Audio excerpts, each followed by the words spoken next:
So what's the best part of traveling? What's it like when you get that phone call from a promoter? Yo, Swellz, we got an exhibition for you in so-and-so state. What's that like to get that call? That's to be honest with you, like, I really respect that, you know? Like, somebody calling me and just, like, because they heard of me, they see me on YouTube or whatnot. I think it's just such a blessing, man, for me, honestly. I didn't think that breaking would take me this far until now, so I'm just really thankful, and thanks to my crew for supporting me for one, so. All right, and here's something for the viewers on YouTube. What do you think about the impact YouTube has on b-boying? Because I know, like, a lot of people say people are getting famous off of YouTube. There's all these tutorials, people learning how to b-boy off of YouTube. And you know how back in the day was where we didn't have the YouTube to teach us. Now we got all that stuff going. Like, you think that's impacted the scene in a beneficial way? Is it a good thing? Is it a bad thing? Is it hurting the scene?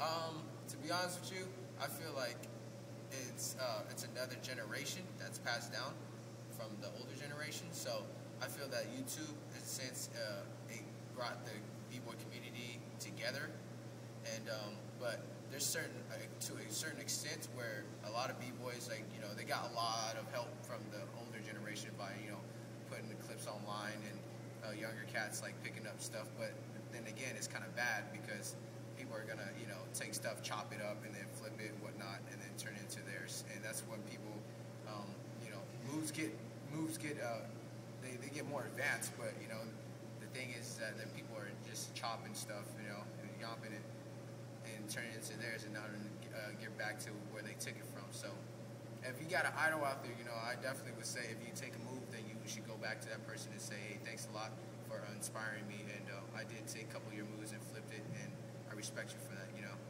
So. All right, big controversial question. To your best knowledge, explain what the difference is between a b-boy and a break dancer. A b-boy, I would say, in a sense, a b-boy has to have like that swagger. Obviously, you're your own personality when you hit the floor. You know, originality. You can't be just saying you wear Pumas, you wear Puma jackets, you know, whatever, whatnot. I mean, you got to go out there and handle it. You know, you can't just rock some clothes and say you're a b-boy. I mean, if you're a b-boy, you got to show it. You got to hit the floor. You got to hit beat. You got to have musicality, character, you know, foundation, power, whatever, freezes, anything, you know. And b-boying is like you sleep, eat, shit, b-boying. So that's pretty much how that goes. Talk. But breakdancing, man, if you don't love the dance at all, it's not a passion for you, and you're just doing it just because it's a trend now, man, I say you just give it up and just go find a 9-to-5 job, dog, for real. That's real talk, because a b-boy, man, it's more dedication than an average person would think, you know. I actually had a person up in here recently, he just asked me, what is a b-boy, and I told him it's a breaker boy, you know. Some people interpret it differently, but hey, that's what I was known, that's what I was taught. So, you know, people who pass down history, you know, they might get it twisted, but b-boying and breakdancing is totally different. You know, a breakdancer doesn't have that image of a b-boy. You know, they just go out there, they have no character, no presence. You know, they just go out there and just do some power moves or whatnot, and that's pretty much it. You know. All right, you were saying, you know, b-boy has, you know, all the foundation and stuff, but you got kids nowadays don't know how to do foundation, but they'll ask you, like, yo, teach me how to air flare, teach me how to baby windmill, but they don't have windmills. You know, you get that all the time probably. Yeah. So explain to these kids, these viewers, these underdog b-boys, what foundation really is. Foundation is like, I would say it like this. Foundation is like a building, right? You know, the bottom of the building. Say, for example, the Empire State Building. My bad, guys. The lights is dim. Lights is out. Yo, it's Y2K all over again. Yo, but a foundation is pretty much like a building. Say, for instance, like the Empire State Building. You know, they have that 60, some feet down underneath that holds the building up because it's so high. So pretty much you build strong foundation. Say like top rocks, basics, right? And then footwork. You do some footwork. Footwork is just not 6 steps, 2 steps. You got to learn variations of footwork, you know what I mean? You got to piece everything together and know when to do it. You know, it should come flawlessly. That's a strong foundation because you can transition it into anything else you want to do, you know? So, and a foundation, man. If you don't have foundation, you're obviously not a b-boy. Yes, real talk. All right, man. For all our underdog and upcoming b-boys coming up, what advice do you have for them to make it in this b-boy world? To make it, obviously, don't fake it. All right? Don't fake you're a b-boy. You know, if you're a break dancer, just say, "Hey, I'm a break dancer only. I'm not a b-boy."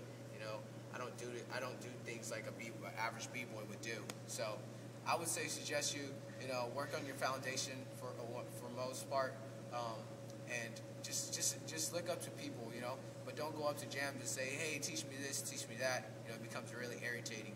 It's a lot of b-boys, they don't want to be looked up upon like that. You know what I mean? If they're dope, just say, "Hey, give them props," and that's about it. And then like, "Hey, I really look up to you," but don't go up to them at jams and say, "Hey, teach me this," and look like a herb.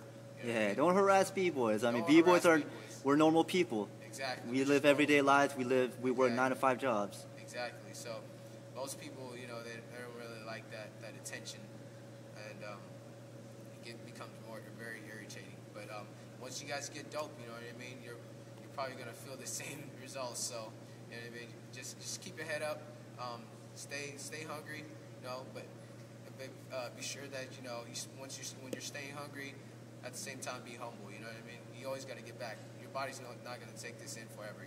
So you just gotta live life as it is right now, and just stay strong as a b-boy, a breakdancer, whatever you are. And that's about it, man. For sure. All right, man. This is Swellz One, Flexible Flav, coming straight out of Sacramento, California. Any shout-outs you want to give? This is your chance. Yeah, I want to give a shout-out to all my crew members that helped me out.